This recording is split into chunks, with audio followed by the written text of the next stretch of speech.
Thank you Jesus. Praise the Lord सभी को। आइए हम अपने स्थानों में खड़े हो जाएंगे।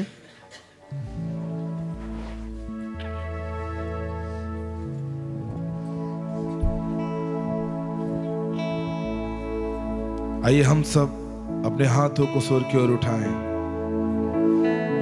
वो पिता, वो अब्बा जो हमारा परमेश्वर है, हम उसे धन्यवाद कहें। वो हमारा परमेश्वर है, हम उसके करीब आते हैं। हम अपने मन, अपने हृदय को परमेश्वर की ओर लगाएं। Thank you Jesus, thank you Jesus, thank you Jesus. पिता परमेश्वर, हम यीशु मसीह के नाम में आपके करीब आते हैं प्रभु।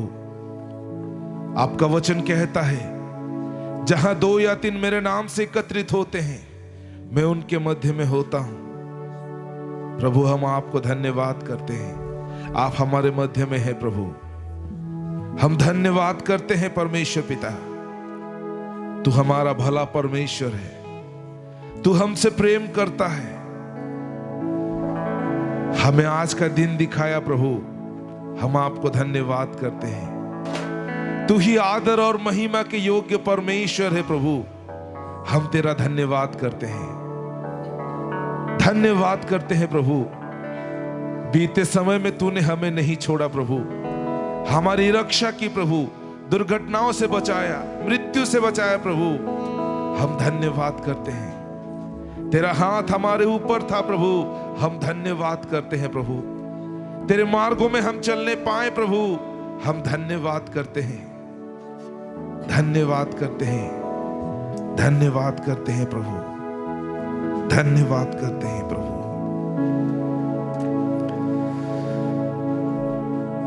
कोई नहीं है आदर के योग्य, बस एक तू खुदा। कोई नहीं है सिंहासन के योग्य, बस एक तू राजा।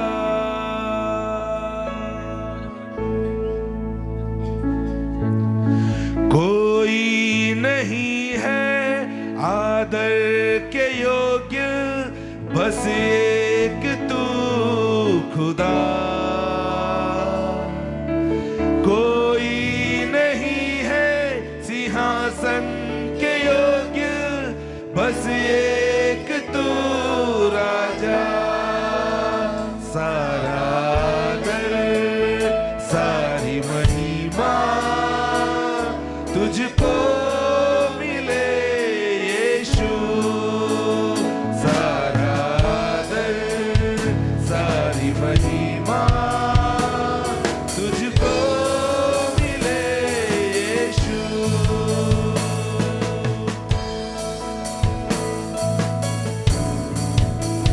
हम तुझे ही सारा आदर और महिमा देते हैं।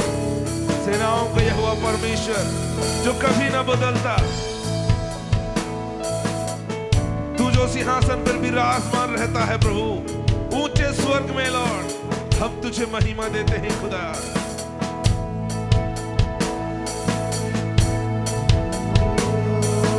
कोई नहीं है महिमा के योग्य, बस एक तू यहोवा। कोई नहीं है वेदा पवित्र, बस एक तू मसीहा। कोई नहीं है महिमा के योग्य, बस एक तू यहोवा।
धन्यवाद करते हैं परमेश्वर पिता तेरी उपस्थिति के लिए। प्रभु हम तुझे ही सारा आदर महिमा देते हैं। तू हमारा परमेश्वर है प्रभु, तुझे छोड़ और कोई ईश्वर नहीं, कोई परमेश्वर नहीं है। तू हमें अपना परिचय दिया प्रभु, तूने हमसे प्यार किया प्रभु। हम आपको धन्यवाद करते हैं, हम तुझे ही सब महिमा आदर देते हैं खुदा। हम धन्यवाद करते हैं प्रभु आज के इस समय के लिए प्रभु, इस दिन के लिए प्रभु, तेरी आराधनालय के लिए प्रभु धन्यवाद करते हैं। तूने हमें यहाँ पर लेके आया प्रभु, हम धन्यवाद करते हैं। परमेश्वर पिता आज जो आशीष तू हमें देना चाहता है प्रभु, हम उसको लेकर के जाने पाए प्रभु। हम हर एक की मदद कर मेरे परमेश्वर। हम धन्यवाद करते हैं खुदा, धन्यवाद करते हैं खुदा। यीशु मसीह के नाम में दुआ प्रार्थना मांगते हैं, आमीन आमीन हालेलुया।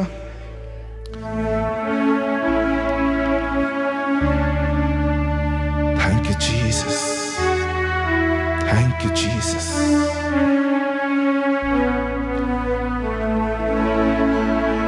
यीशु मसीह भरोसा मेरा,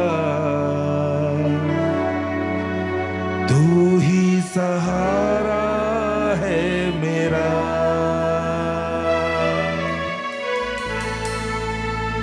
मुश्किल समय में तू ही दिलासा, साथ रहेगा तू सदा।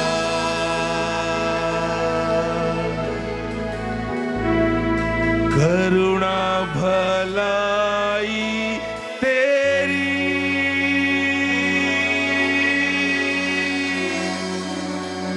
सदा रहेगी मुझ पर।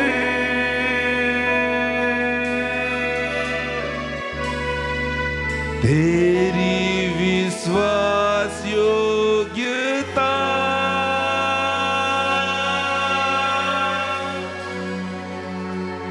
देखूंगा मैं उम्र भर।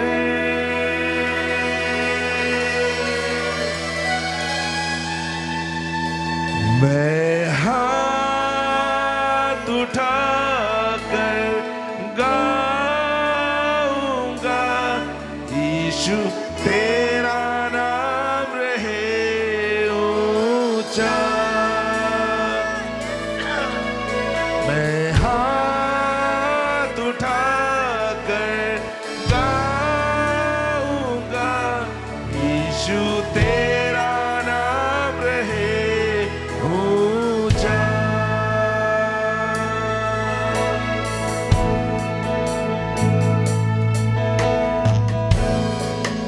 यीशु मसीह तू ही हमारा भरोसा है लॉर्ड, तू हमारा सहारा है हमारे मार्गों में। तू हमारा रक्षक है प्रभु, हर मुश्किल में तू हमारी सांत्वना है। यीशु यीशु मसीह भरोसा मेरा, तू ही सहारा है मेरा।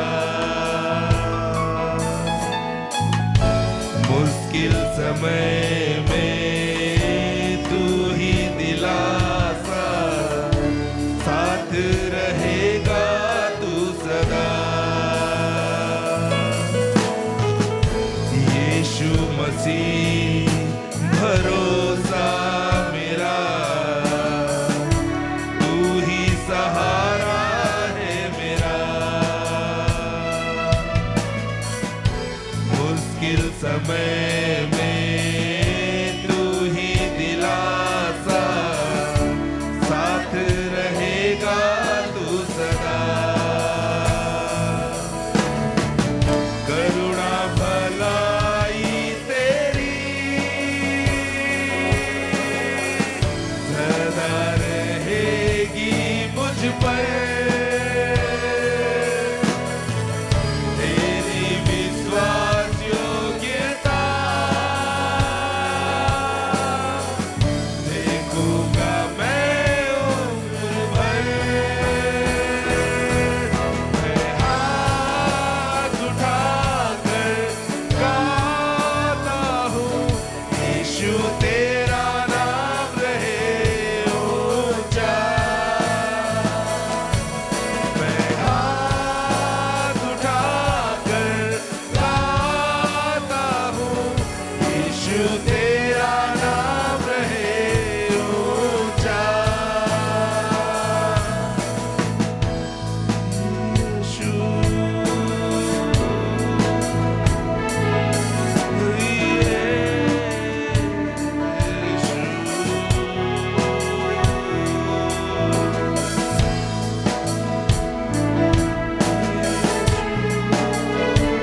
मौत के हम हकदार थे प्रभु, उससे तूने हमें बचाया, तूने अपने आप को दे दिया लॉर्ड।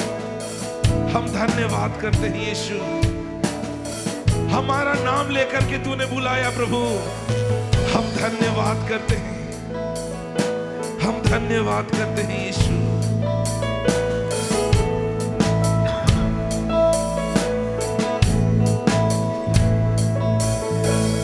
मौत से है बचाया तूने, जीवन नया है दे दिया, नाम लेकर पुकारा मुझे, महिमा से मुझको आदर और महिमा हो तेरी, तू ही हमारा खुदा, पूरी हो तेरी ही मर्जी, आए तेरा राज यहाँ, आदर और महिमा हो तेरी, तू ही हमारा खुदा, पूरी हो तेरी ही मर्जी, आए तेरा राज यहाँ। हम हाथ उठाकर गाते हैं, यीशु तेरा नाम रहे ऊंचा। सब हाथ उठाकर, हाथ उठाकर गाते हैं, यीशु तेरा नाम रहे ऊंचा। फिर एक बार हम हाथ उठाकर गाते हैं, यीशु तेरा नाम रहे ऊंचा। और एक बार दिल की गहराई से हाथ उठाकर गाते हैं, यीशु तेरा नाम रहे ऊंचा। मन की सच्चाई से हम हाथ उठाकर गाते हैं, यीशु तेरा नाम रहे ऊंचा, यीशु तेरा नाम रहे ऊंचा, यीशु तेरा नाम रहे ऊंचा।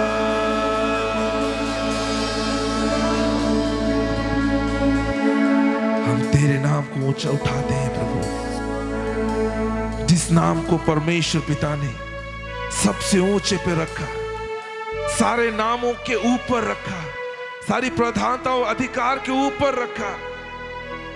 हम उस नाम को ऊंचा करते हैं प्रभु। तू हमारा भला परमेश्वर है प्रभु, तू हमारा भरोसा, तू हमारी आशा, तू हमारी आराधना का विषय, तू हमारा जीने का विषय। हम तेरे नाम को ऊंचा उठाते हैं प्रभु, हम तुझे ही आदर महिमा देते हैं प्रभु।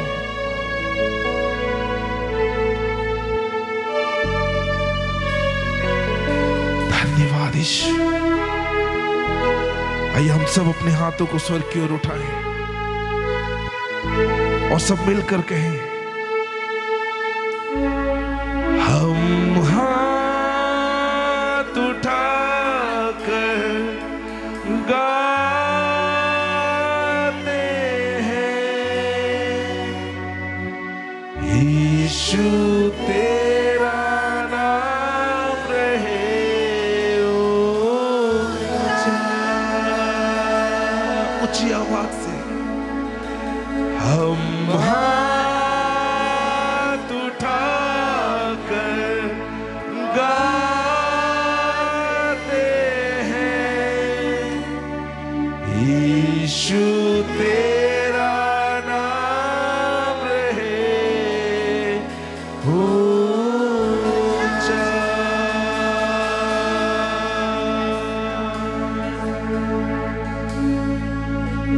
तुझे ही सब आदर महिमा देते हैं। सेनाओं के यहोवा परमेश्वर, तू हमें राज्य कर प्रभु, तू हमें कब्जा कर प्रभु। हम तेरे मार्गों पे चल सके प्रभु, हम तुझे प्रसन्न कर सके प्रभु, हम तुझसे प्यार करने सके लॉर्ड। हम धन्यवाद करते हैं, धन्यवाद करते हैं खुदा। हम आपको ही सब आदर महिमा देते हैं लॉर्ड। थोड़े समय में तेरे वचनों को सुनेंगे प्रभु। हम हर एक को सुन करके समझने में मदद कर प्यार प्रभु। और हम आपसे अनुग्रह मांगते हैं खुदा, तेरे वचनों को हम पालन करने पाए प्रभु। हम धन्यवाद करते हैं खुदा। हम सब आदर महिमा आपको देते हैं। यीशु के नाम में दुआ प्रार्थना मांगते हैं, आमीन आमीन। सब लोग बैठ जाएंगे।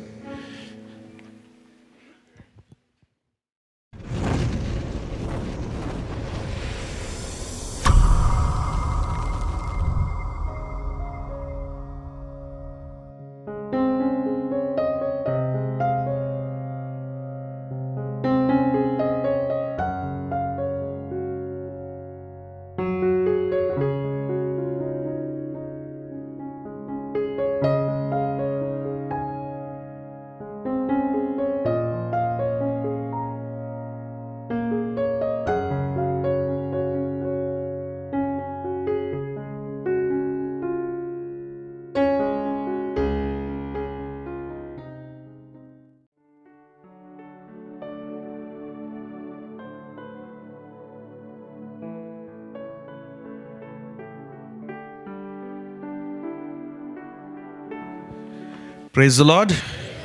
कैसे हैं आप लोग सब? मैं भी भला चंगा हूँ। Praise God. आइए आज के विषय में जाने से पहले हम लोग छोटी सी दुआ करें। सर्वसामर्थी सेनाओं का यह परमेश्वर पिता, अनादिकाल का प्रभु, हमारा परमेश्वर, हम आपको बहुत बहुत धन्यवाद देते हैं आपके महान दया और अनुग्रह के लिए जो आपने परमेश्वर पिता हमारे जीवन में किए हैं। आज अपने वचनों के द्वारा से कलीसिया से बातचीत कीजिए, हम हर एक से बातचीत कीजिए, मुझसे बात कर प्रभु, क्योंकि आपका वचन दो-धारी तलवार है और हर एक के लिए रहता है प्रभु। यह परमेश्वर पिता, आप हमसे बातचीत कीजिए प्रभु जी, हमें सिखाइए, हमें दृढ़ कीजिए, हमें दिशा दीजिए प्रभु जी। पवित्र आत्मा हमारी सहायता कीजिए, यीशु मसीह के नाम से मांगते हैं, आमीन। आज सुबह सुबह ठीक 4 बजे जब मैं उठा प्रभु की उपस्थिति में जाने के लिए, मैं एक दर्शन को देखता हूँ।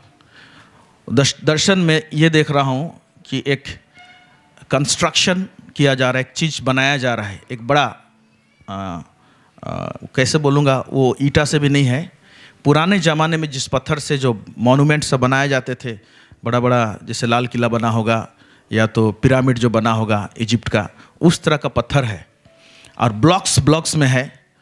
और 2 प्रभु के दास लोग उसको बना रहे हैं। और वो ना तो घर है, ना तो वो एक ब्रिज है, ना तो रहने का कोई चीज़ है। वो एक ऐसा चीज़ है, दिखने में ब्रिज जैसा दिख रहा है, लेकिन वो एक दार्शनिक स्थान जैसे है, लेकिन एक स्ट्रक्चर, एक ऐसा रूपरेखा है। और उसका पिलर्स हैं और बड़ा बड़ा मोटा मोटा तगड़ा तगड़ा पिलर्स है। और जितने भी ब्लॉक्स हैं जो ईंट जैसे होता है, वो बड़ा बड़ा है।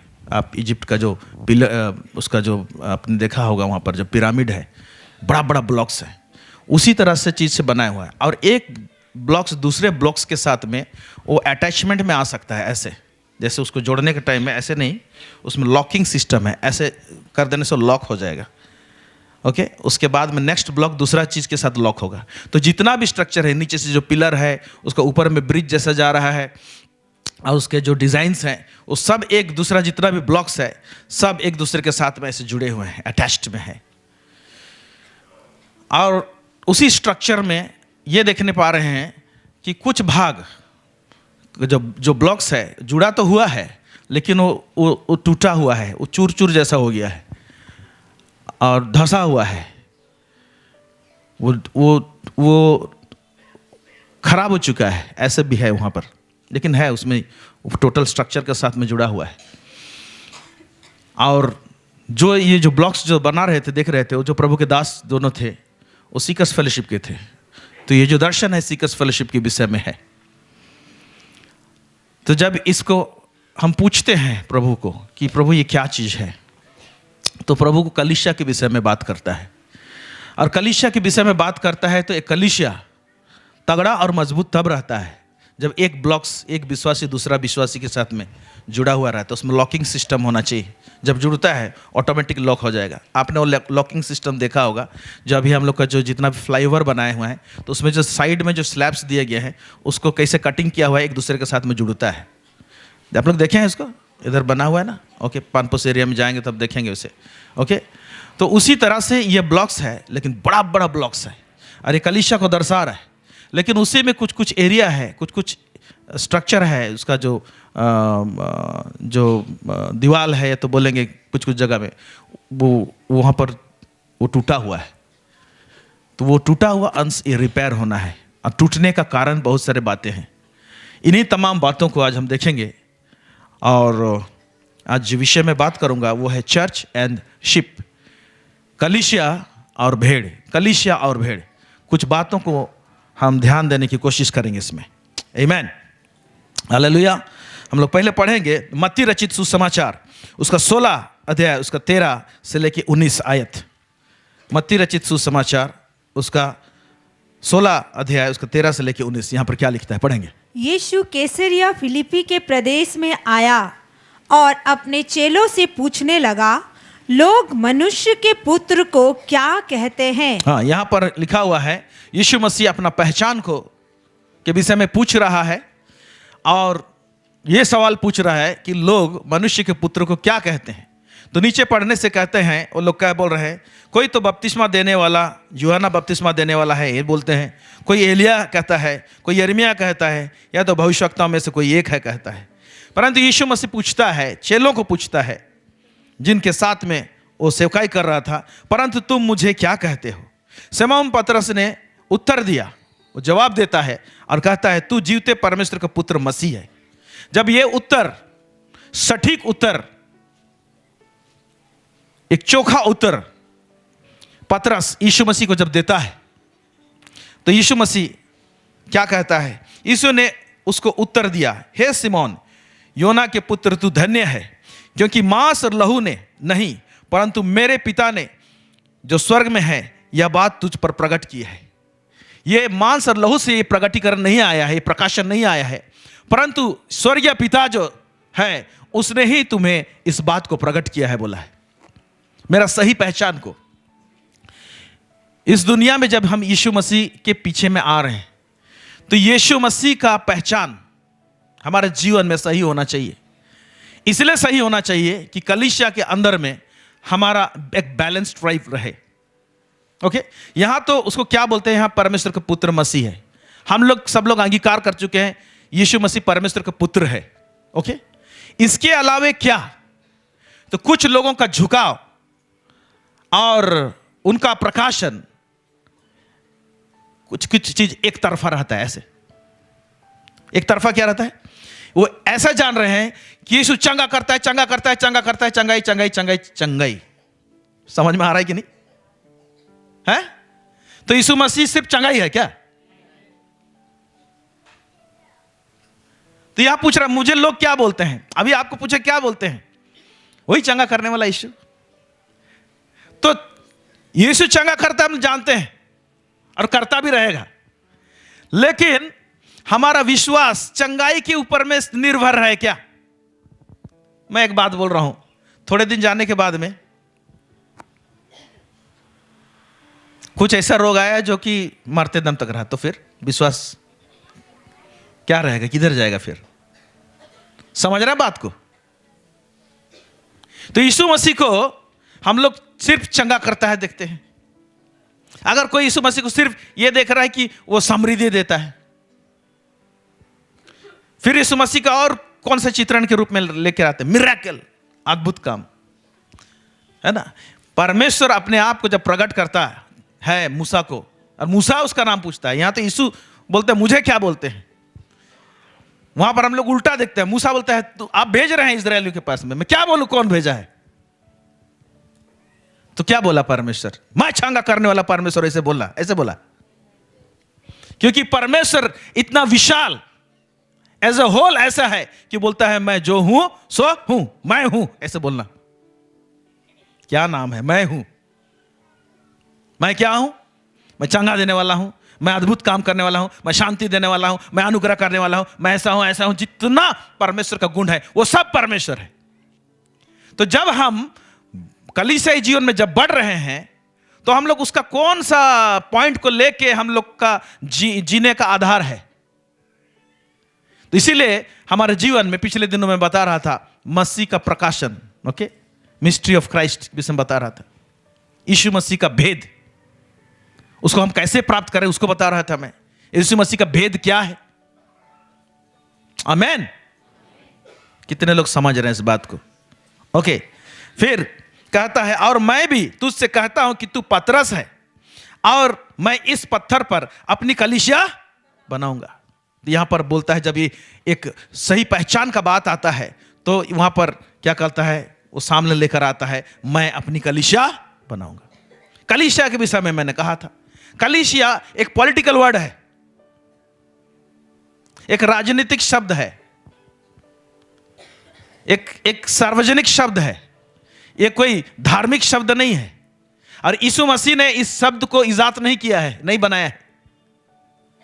यीशु मसीह का आने से बहुत साल पहले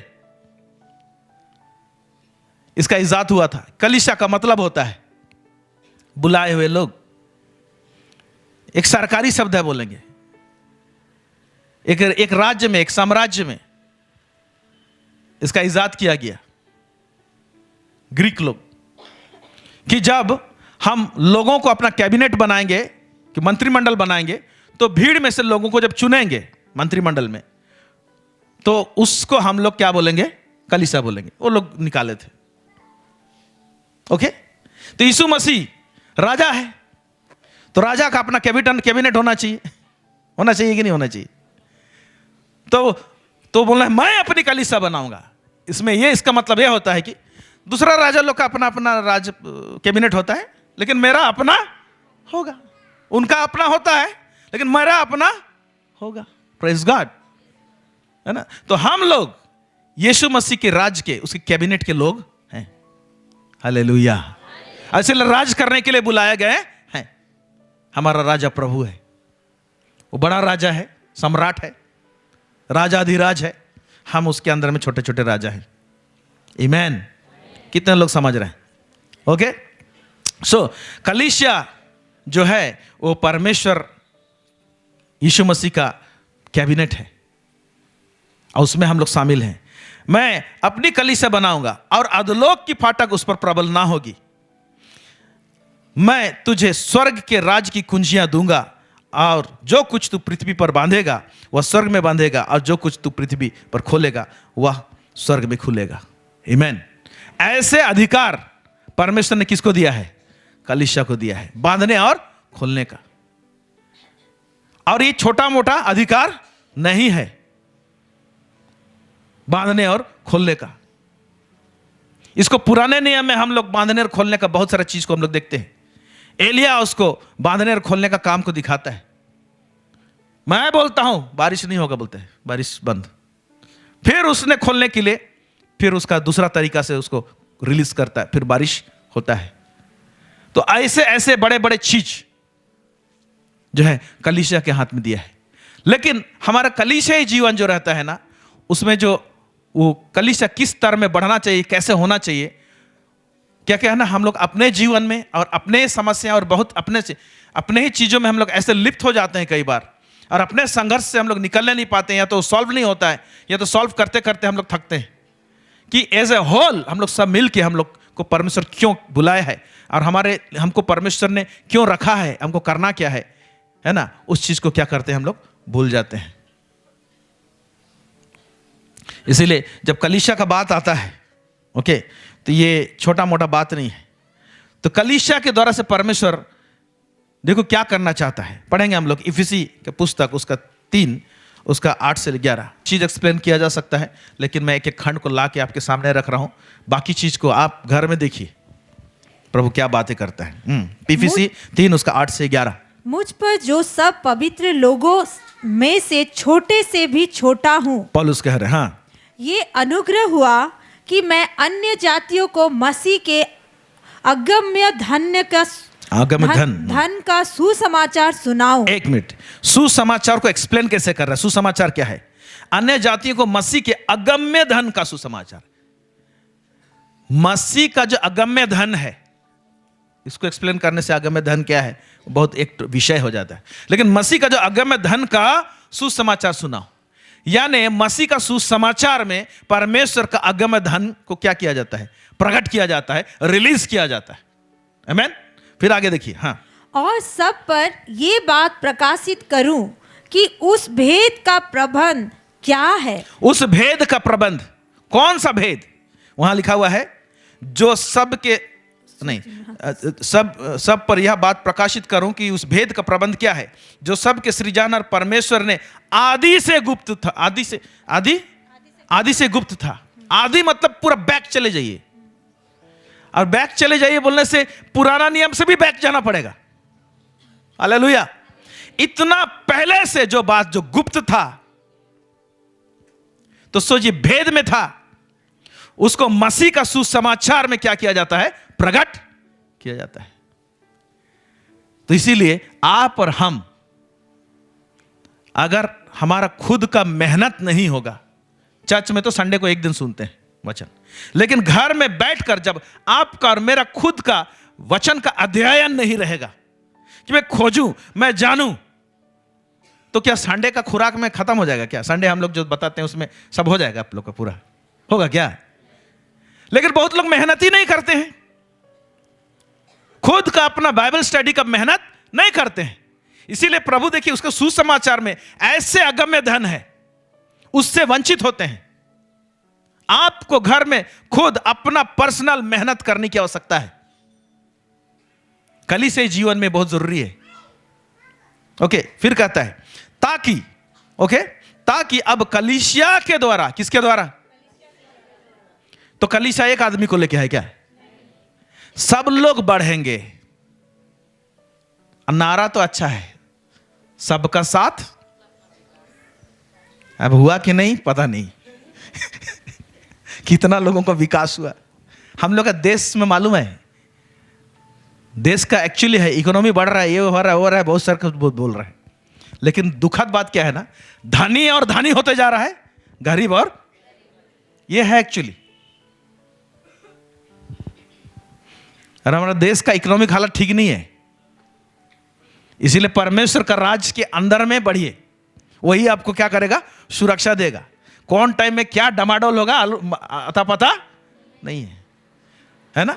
लेकिन आप और हम जीने पाएंगे तो कलीसिया का अंदर में परमेश्वर के राज का असर में ही हम लोग जीने पाएंगे, क्योंकि परमेश्वर का राज का असर क्या करता है ना, चीज को मल्टीप्लाई करता है। Praise God, hallelujah. मल्टीप्लाई करता है। परमेश्वर का राज का जब ज्ञान को आप प्राप्त करते हैं ना, तब डरेंगे नहीं संसार में कोई भी चीज ग्राफ इधर से उधर हो। आमीन। अकाल के टाइम में इसहाक धनी बन गया। Praise God. सोच सकते हैं पूरा इर्द गिर्द का देश का सारा दौलत अकाल के टाइम में उसके चरणों में था, है ना? उसने बोया और 100 गुना फसल काटा। ये स्वर्ग का असर ही ऐसे करता है, जो उस आत्मिक नियम को जो स्वर्ग का है या उसका राज का है, उसको जब पकड़ते हैं तो कलीसिया के द्वारा से बोलते हैं। अब कलीसिया के द्वारा परमेश्वर का विभिन्न प्रकार का ज्ञान, यहां पर ज्ञान लिखा हुआ है, ज्ञान नहीं होना चाहिए, विजडम होना चाहिए, बुद्धि। ओके, विभिन्न प्रकार का बुद्धि उन प्रधानों और अधिकारियों पर जो स्वर्गीय स्थान में है प्रकट किया जाए। तो परमेश्वर का विभिन्न प्रकार का विजडम, बुद्धि, अंग्रेजी में लिखा हुआ है many fold wisdom of God लिखा हुआ है। सब लोग बोले मेनी फोल्ड। एक पेपर को लीजिए, उसको फोल्ड कर करके छोटा कर दीजिए, ठीक है? ओके।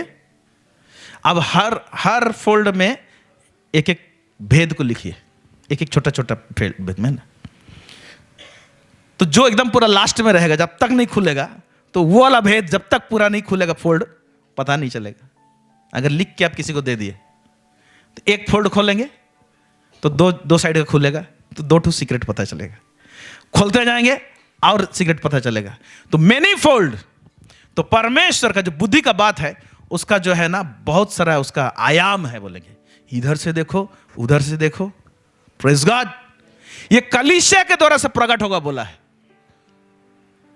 ऊपर में जो दुष्ट आत्मा का जो सल्तनत है उसका ऊपर में प्रकट होगा। और मैंने पहले बताया था एक बार कि स्वर्गदूत लोगों के पास में यीशु मसीह का भेद नहीं है सारा। अब उसको नहीं बताना चाहता, उसको बता चुका हूं आप लोग को। आप लोग सोचते हैं कि तो यीशु तो स्वर्ग में आने जाना करते, यीशु को देखते हैं। यीशु को देखना और यीशु का भेद प्राप्त करना अलग है। इसीलिए वचन में लिखा हुआ है इन बातों को स्वर्गदूत लोग भी देखना चाहते हैं। चाहते थे नहीं लिखा हुआ, चाहते हैं। आमीन। तो भेद किसके पास प्रकट होता है? कलीसिया के पास में। और कलीसिया कहां प्रकट करता है? बाहर, इन आत्मिक सेनाओं के पास में। तो आप और हम जो हैं, इसके लिए परमेश्वर का एक बहुत बड़ा दर्शन है। इसके लिए परमेश्वर का एक अलग दृष्टिकोण है। लेकिन हम लोग का जीवन इतना निरंकुश रहता है, धीमा सा, ढीला सा, तो परमेश्वर का चीज कैसे प्रकट होगा? 7 कलीसिया के विषय में हम लोग प्रकाशित वाक्य में देखते हैं। 7 कलीसिया, सब कलीसिया के विषय में कुछ कुछ अच्छा चीज बोला है। फिर मैं तुम्हारे काम को जानता हूं, मैं तुम्हारे धीरज को जानता हूं, ऐसे लिखा है। फिर एक जगह बोलता है ना, परंतु तूने पहला सा प्रेम छोड़ दिया। अभी देखिए पहला सा प्रेम, जिस समय में हम लोग प्रभु किसी को नया नया पाए थे तो कैसे जोश था, और अब 10 साल के बाद में, 15 साल के बाद में कि क्या जोश है। पहला सा प्रेम छोड़ दिया। अच्छा बात भी बोला है। इसीलिए शायद परमेश्वर दिखाए उस दर्शन को आज सुबह सुबह मुझे। वो स्ट्रक्चर बना रहे हैं, जॉइंट तो है, लेकिन कुछ कुछ स्ट्रक्चर एरिया में क्या हुआ है? धंसा हुआ है, वो टूटा हुआ है। कौन कौन सा भाग टूटा हुआ है और टूटा हुआ क्यों है? तो कलीसिया को परमेश्वर जो उसके विषय में जो सोचता है, कल्पना है ना, वो हमारे सोच विचार से कई गुना ज्यादा है। आमीन। इसीलिए ऐसे मुंडी गाड़ के आत्मिक जीवन को मत जिए, ऐसे एकदम पूरा ढीला निरंकुश, है ना, वो ऐसे वाला प्रॉब्लम। कुछ लोगों को प्रॉब्लम होता है, फोन करते हैं चाहे तो बात करते हैं, पास्टर मुझे बेस नहीं लगा थे, पहले बोलते हैं। तो मैं पूछता हूं कैसे लगा थे? तभी बेस नहीं लगा थे तो मैंने कहा बेस नहीं लगा थे, घुटना बाथा थे, डांडा बाथा थे, बेस नहीं लगा थे। अभी वो हमको ठीक नहीं लग रहा है, तो क्या ठीक नहीं लग रहा है? मन ठीक नहीं लग रहा है, शरीर ठीक नहीं लग रहा है, क्या ठीक नहीं लग रहा है? उसको भी क्या नहीं करने पा रहे हैं बखान, तो उसको हम क्या मदद करेंगे? आता है इसे फोन, और लोग भी आते हैं, कैसे तो बताबो, मैं कैसे नहीं बताबे, मैं कैसे जान समझ में आ रहा है ना? तो ये भी एक बोल रहे डमाडोल है, ये डमाडोल है। आपको अपना समस्या से छुटकारा चाहिए, है ना? तो आप डॉक्टर के पास जाइए ना। क्या भी तो लागू छी, भोले नहीं लागू छी, कौन भोल लागू नहीं तो कौन सा चीज का देगा? हड्डी का देगा दवाई है कि क्या देगा? आंख का दवाई देगा, क्या देगा? है ना? डॉक्टर के पास जाते हैं, है ना, तो हम लोग का डिजायर रहता है डॉक्टर मेरे को अच्छा से टाइम दे और बताए, और हम लोग का ये भी इच्छा रहता है कि नहीं बता रहा हूं। वो दवाई लिखता है, उसके बाद में बहुत डर के पूछते हैं ये वाला दवाई किस चीज के लिए, ये वाला दवाई किस चीज, लगता है कि नहीं? अगर दवाई को एक्सप्लेन करके बता देता है तो आपको लगता है हाँ ये दवाई खा रहा हूं ये ठीक होगा, ये दवाई खा रहा हूं ये ठीक होगा। लेकिन कुछ डॉक्टर लोग क्या बोलते हैं? चुपचाप दवाई खा, दे दिया ना, एक्सप्लेन नहीं करते हैं। तो हम लोग डॉक्टर के पास जब एक्सपेक्ट करते हैं, जाते हैं कि क्या दवाई दे रहा है, उसका क्या असर होगा, उसको जानना चाहते हैं। और तो कुछ लोग तो डॉक्टर ही बन जाते हैं, हम भी करते हैं, मेडिसिन लेके आते हैं। आजकल तो है ना, गूगल मारो सर्च, है ना, ये दवाई किस चीज के लिए है, इसका साइड इफेक्ट क्या है, सब हम लोग क्या करते हैं वहां से देखते हैं। तो वो दवाई जानने के लिए हम लोग कितना भाग दौड़ करते हैं, है ना? आत्मिक जीवन के लिए जो दवाई है, मेडिसिन है, वचन है, उसके लिए हमारा प्रेजेंटेशन कैसा है, हम लोग उसके लिए क्या होड़ है, तब ना बढ़ेगा। प्रेज गॉड, आप बढ़ेंगे तो हम बढ़ेंगे सब एक साथ, तो क्या करेगा? कलीसिया उन्नति करता है। लेकिन एक जीवन ऐसे रहता है, कलीसिया जीवन दिखाने का कुछ, हाथी का दांत जैसे, हाँ, दिखाने वाला दांत अलग और खाने वाला दांत अलग। तो विश्वासी जीवन भी एक बाहर अलग, अंदर अलग, है ना। ये सारा जो चीज है ना, ये एक्चुअली क्या होता है ना, ये कलीसिया का उन्नति नहीं है, नहीं है। ओके, प्रकट किया जाए उस सनातन मानसा के अनुसार जो उसने हमारे प्रभु यीशु मसीह में की थी। सनातन मानसा बहुत पहले से परमेश्वर की इच्छा है, जो यीशु मसीह में परमेश्वर करके रखा था, उसको आज सुसमाचार के द्वारा से परमेश्वर ने क्या किया? प्रकट कर दिया। आमीन, हालेलुया, बोलो यीशु मसीह की। ओके, अब ये कलीसिया को मैं प्रभु यीशु क्या कर रहा है, उसको कैसे अपने सामने प्रेजेंट करना चाहता है, पढ़ेंगे उसको। इफिसी 5 उसका 22 से लेके 27। हे पत्नियों, अपने अपने पति के ऐसे अधीन रहो जैसे प्रभु के। यहाँ पति पत्नी की बात लिखा हुआ है, लेकिन उसी जगह में उदाहरण मसीह और कलीसिया का को पैरेलली लेके समझाने की कोशिश किया, देखेंगे। क्योंकि पति पत्नी का सिर है, जैसे कि मसीह कलीसिया का सिर है। एक मिनट बोलिए सब, मसीह कलीसिया का सिर है, मसीह कलीसिया का सिर है। हालेलुया। हाँ, फिर आगे। और स्वयं ही देह का उद्धार करता है। हाँ, फिर आगे। पर जैसे कलीसिया मसीह के अधीन है, जैसे कलीसिया मसीह के अधीन है, यानी जैसे कलीसिया मसीह के क्या होना चाहिए? अधीन होना चाहिए।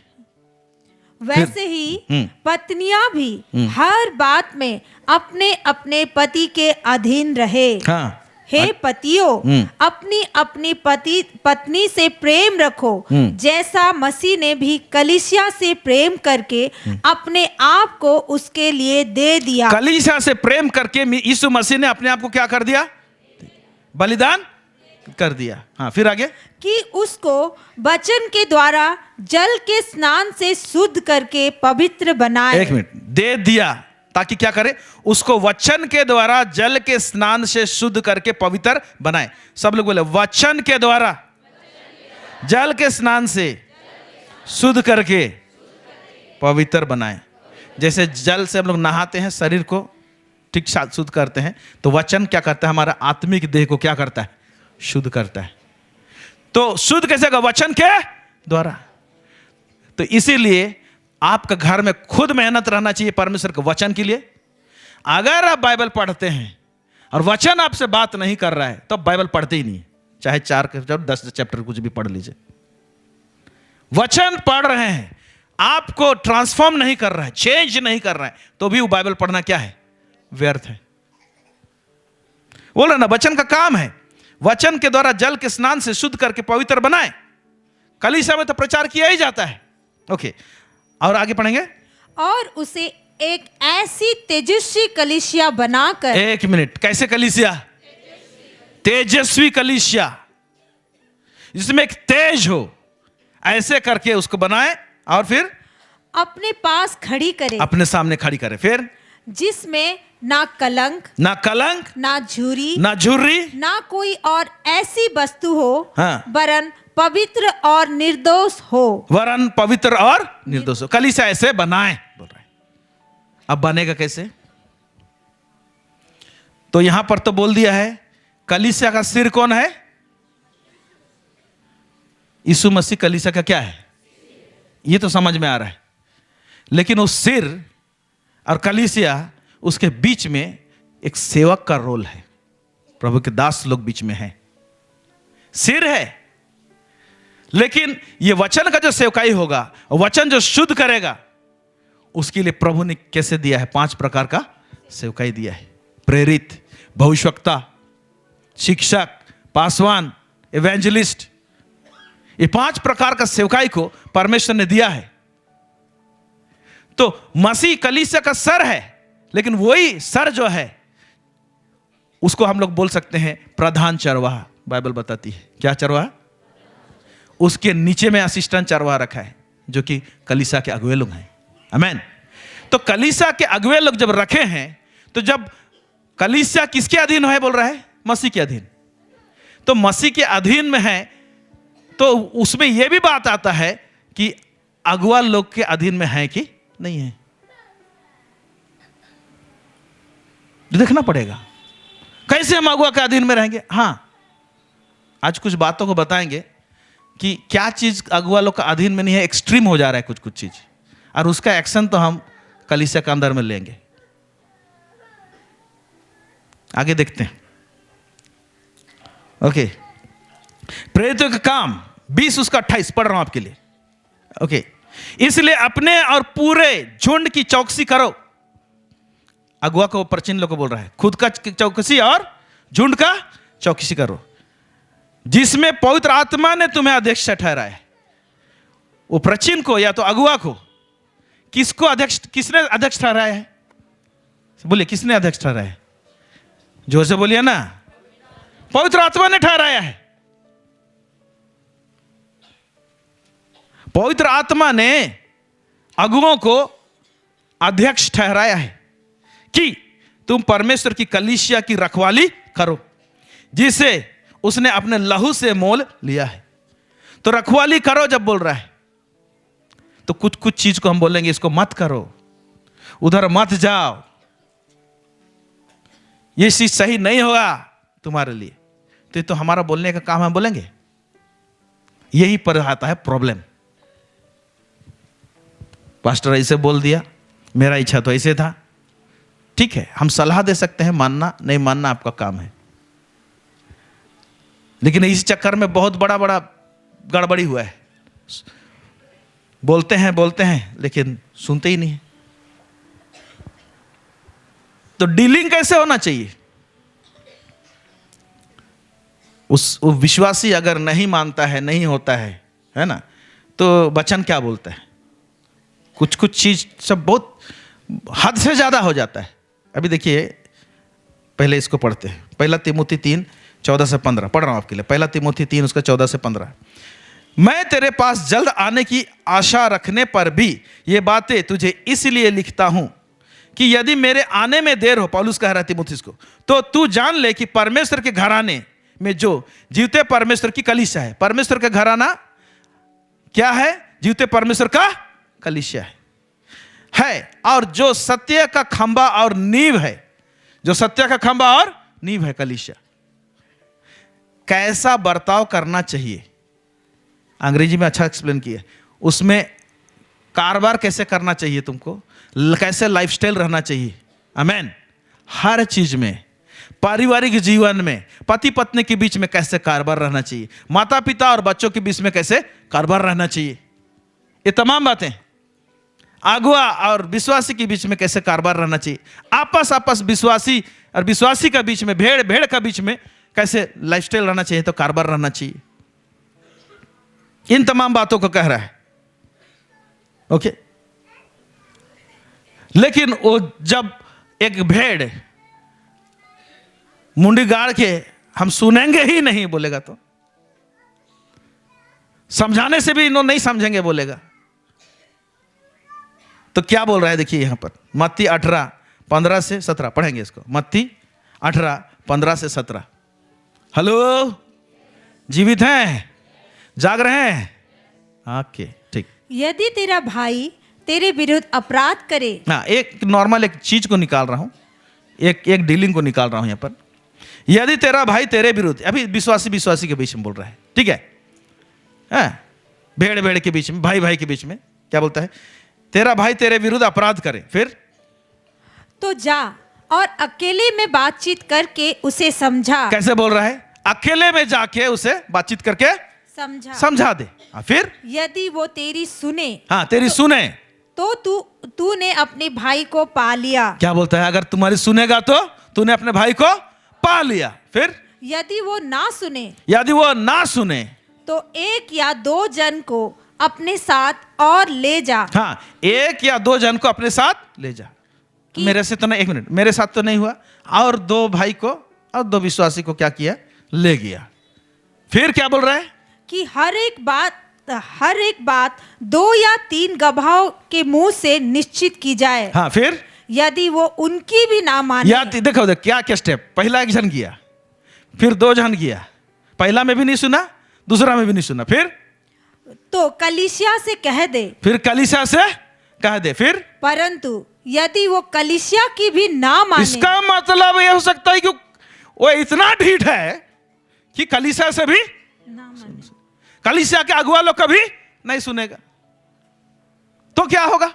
तो तू उसे अन्य जाति और महसूल लेने वाले जैसा जान। तो अन्य जाति और महसूल लेने वाला जैसा जान। अभी इसका संदर्भ को निकाल के एक निचोड़ निकाल रहा हूं, ठीक है? ओके, निचोड़ निकाल रहे हैं। चलिए थोड़ा सा मैं एडमिनिस्ट्रेटिव बात करता हूं कलीसिया के अंदर में, क्यों मैं इस बात को बोल रहा हूं आज। अभी भी कुछ लोगों का यह धारणा है, सब नहीं, कुछ लोगों का, मरने से लोग तोपने जाएंगे, भले मैं चर्च में कैसे भी रहूं। हेलो, अगर सीकर्स फेलोशिप में आप या कोई भी, सब तो नहीं है लेकिन कुछ कुछ लोगों का ऐसे हुआ है घटना, ऐसे बोल रहा हूं, इसलिए आ रहे हैं कि मर जाएगा तो लोग तोपने लेके जाएगा। अरे मरने के बाद तुमको दफनाया नहीं दफनाया उसका काहे चिंता कर रहे हो? आप तो मर जाओगे ना। एक अंकल पूछा हम लोग का प्रवीण भाई को बहुत साल पहले, क्योंकि उसका कोई भी कलीसिया में स्थिरता नहीं था, तो कैसे कैसे में थोड़ा जान पहचाना तो टोका, तो पूछा कि अच्छा हम मर जाएंगे तो दफनाएंगे क्या आप लोग? ऐसे टोका। तो प्रवीण भाई बोले आप मरिए ना पहले।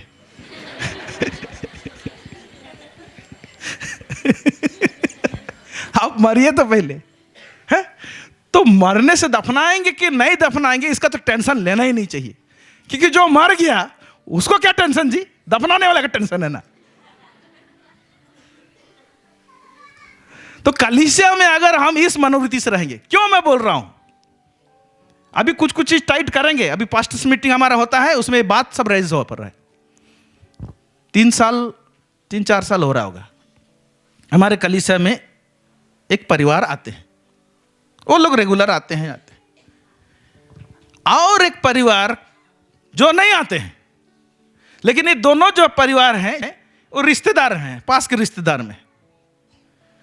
तो जो नहीं आता है वो हमारे ही झिरपानी में दूसरे मेनलाइन चर्च का सदस्य था, कोई टाइम में वहां का सदस्य था। अब वहां भी 6-7 साल से जाता ही नहीं हो, उधर भी नहीं जाता है और कहीं भी नहीं जाता है, लेकिन उसका रिश्तेदार जो है सीकर्स फेलोशिप में रेगुलर आता है। अब वहां का व्यक्ति एक बंदा तो क्या हो गया, मर गया तो जहां पर पहले मेंबर था वो दफना गया। वो लोग, हम लोग तो कड़ा नहीं किए हैं, वो लोग पूरा पेंडिंग ही, तुम इतना भरो तब जाके तेरा घर से लाश उठेगा। लेकिन सीकर्स फेलोशिप तो दयालु ना, यहां के पास्टर लोग बहुत दया करते हैं। वो दया चक्कर में मेरा घर में आ गया, गेट का सामने से हिल ही नहीं रहे, लोग घर में आए, नहीं दादा दफनाए दे, हम लोग, तुम लोग तो नहीं आता है चर्च, नहीं ये लोग आता है। अरे वो लोग नहीं आता है, वो दिखा रहे हैं उसका रिश्तेदार लोग आता है, मतलब आपका रिश्तेदार आता है, वो लोग मेंबरशिप लिया है। फिर वो भाग ही नहीं रहा, मेरा पूरा पैर को पकड़ो, कह दादा ऐसे कर बोला, पैर और सब मत पकड़ो, बोला जैसे बोल रहा, मैं इधर बढ़ा चढ़ा के नहीं बोल रहा हूँ, पूरा पूरा रोने लगा, ये लगा, तो दया कर दिए, चलिए क्या करेगा हम, लेकिन इनका रिश्तेदार के खातिर उसको हम लोग अभी से क्या करेंगे, सीकर्स आएंगे, आएगा तो ठीक, चलो ठीक, एक एप्लीकेशन लिख के दो कि हमारा ऐसे ऐसे घटना हो गया, हमारा थोड़ा सा मदद कीजिए। हम लोग सब सेटिंग करके उसको दफना उफना दिए आमिरपुरिया में, ओके। उसके घर में 2 दिन प्रेयर भी रखा गया, इस आशा से कि भाई वो लोग को अपनापन लगेगा, कलीसिया आएगा, ठीक है। उसका बाद वाला संडे चर्च आया लोग, ठीक है। उसके बाद से गायब है, सालों साल आज तक गायब है। तो आप बताइए, तो यहां हमको स्ट्रिक्ट होना पड़ेगा कि नहीं? होंगे। अभी वैसे नहीं चलेगा, क्यों? क्योंकि जब हम लोग ऐसे करते हैं, राउरकेला का अपना तो क्रिश्चियन एसोसिएशन है ना, वहां भी हम लोग को उठना बैठना है ना, वहां ये बात निकलता है। हम लोग उनको सजा दिए रहते हैं और आप लोग जाके दफना के आते हैं उन लोग को, क्या बोलेंगे? उनके साथ हमारा उठना बैठना है, समझ रहे बात?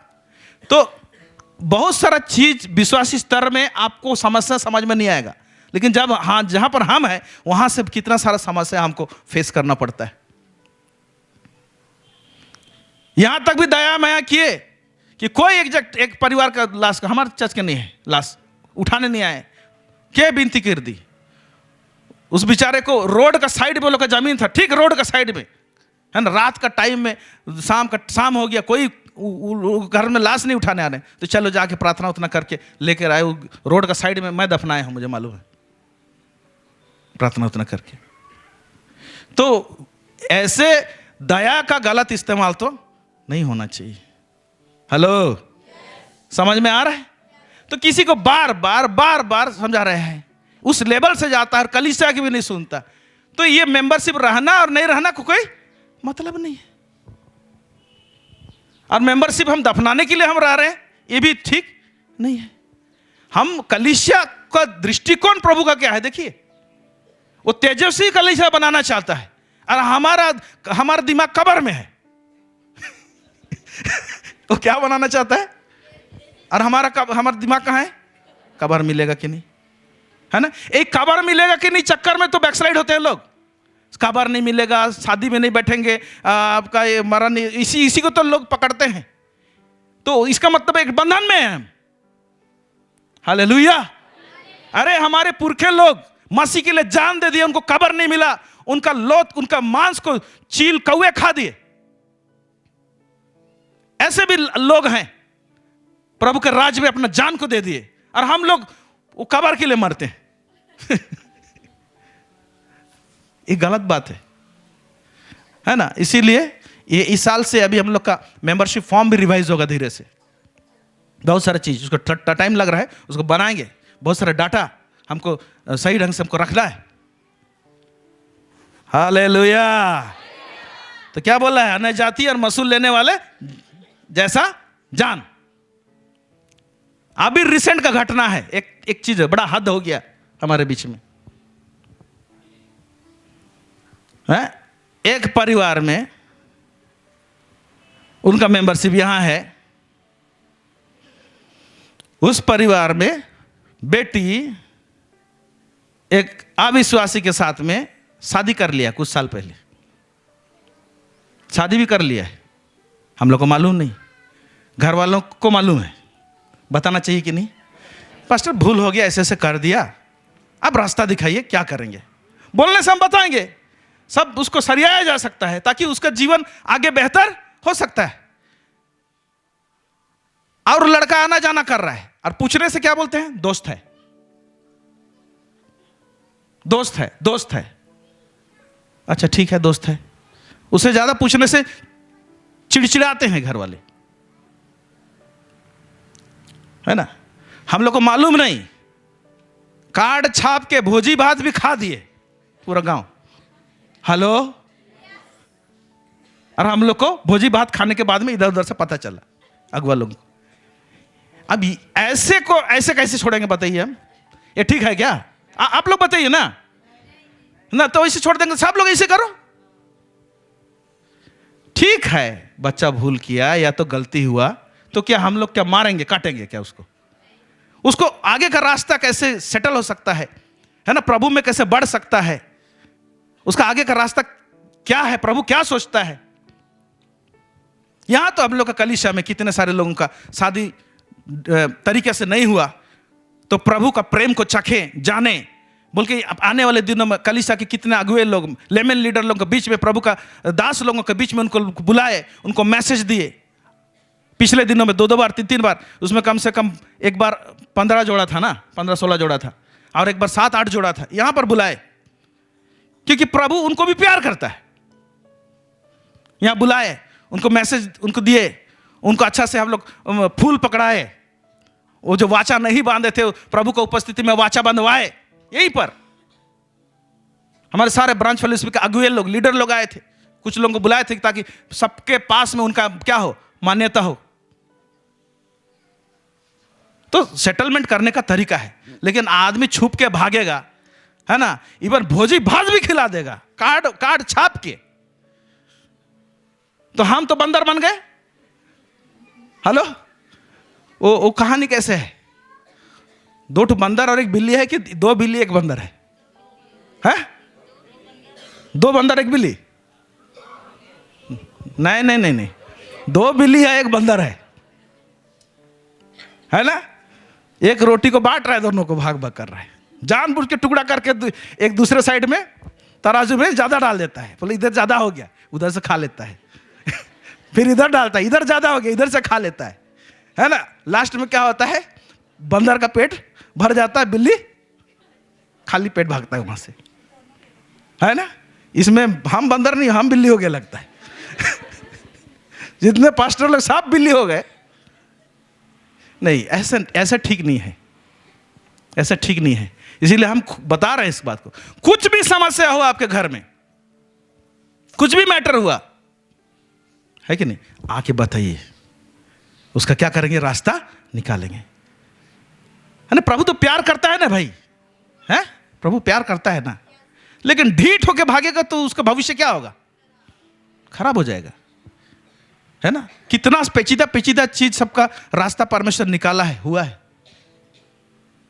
पिछले दिनों में कितने जवान लोगों को यहां पर लाए जिनका इस तरह से मैरिज हो गया था, सेटल किए, है ना? वाचा बंधवाए, है ना?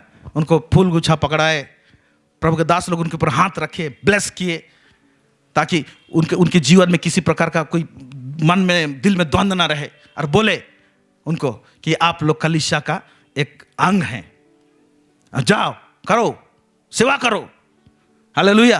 और लोग, बहुत लोग कर रहे हैं, बहुत लोग। आज हम लोग के बहुत सारे प्रोग्राम्स रहते हैं, उनका बहुत सुंदर योगदान है, आमीन। क्यों? वो सारा चीज परमेश्वर उनको निकाल दिया इन सारे कार्यक्रम के द्वारा से, हालेलुया।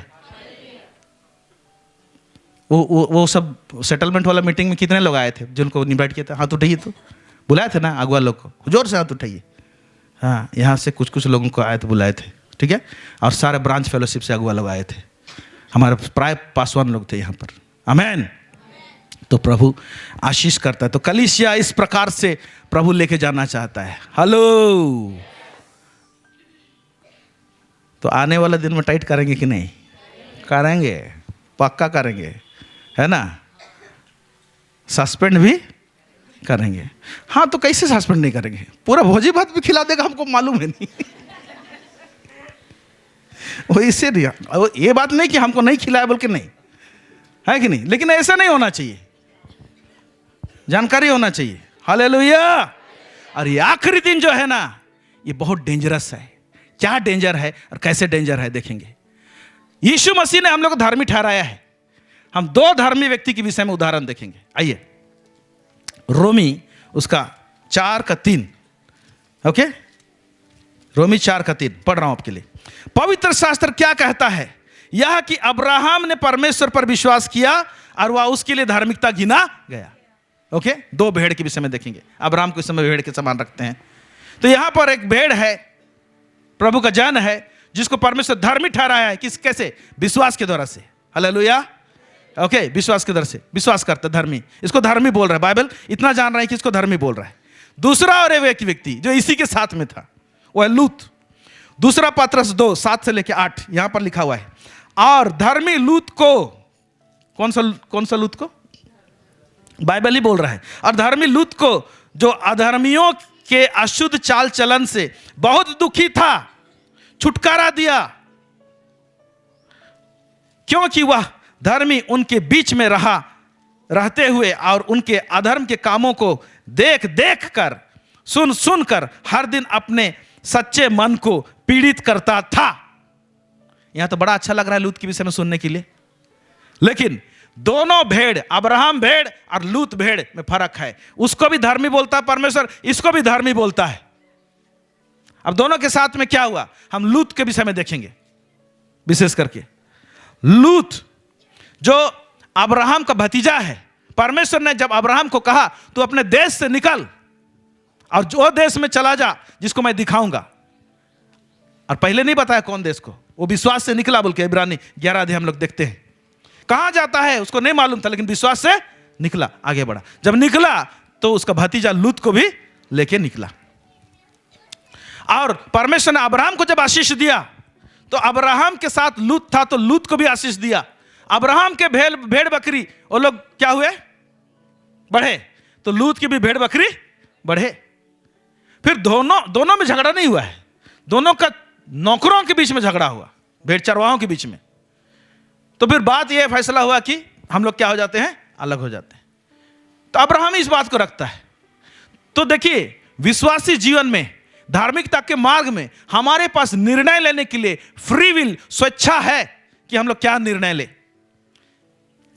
वहां पर लूत अगर बोले रहता, चाचा मैं छोड़ने वाला नहीं हूं आपको, नहीं मैं नहीं जाऊंगा, मेरा भेड़ बकरी चराने वाला वो रह के दूसरा साइड में रहे, लेकिन रहूंगा मैं आपके घर में, आपके साथ में फेलोशिप रखूंगा, ये बोल सकता था कि नहीं?